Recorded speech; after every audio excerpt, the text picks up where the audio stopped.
I've got about apparently 5 or 6 minutes to say the most useful things I can think of. I'm going to do my best. It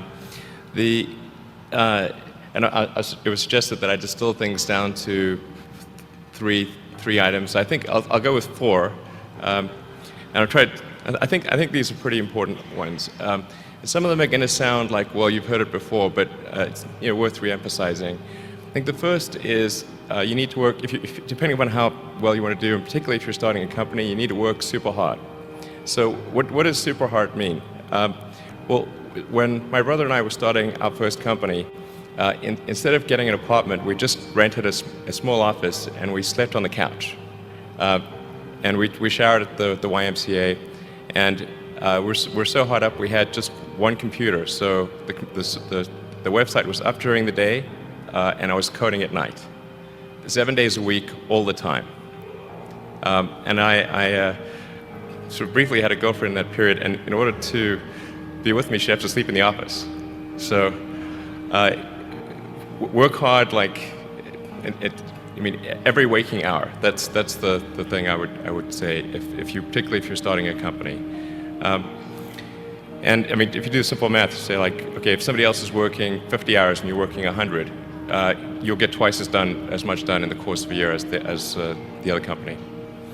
The other thing I'd say is that if you're creating a company or if you're joining a company, the most important thing is to attract great people. So either join a group that's amazing that you really respect, or if you're building a company, you've got to gather great people. I mean, all a company is a group of people that have gathered together to create a product or service.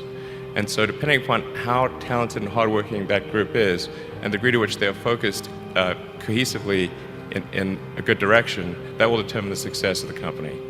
So do everything you can to gather great people if you're creating a company. Then I'd say focus on signal over noise. A lot of companies get confused. They spend money on things that don't actually make the product better.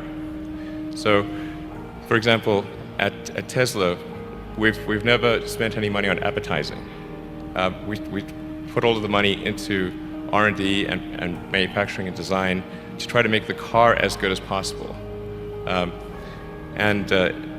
think that's the way to go. So, for any given company, just keep thinking about, are these efforts that people are expending, are they resulting in a better product or service? And if they're not, stop those efforts.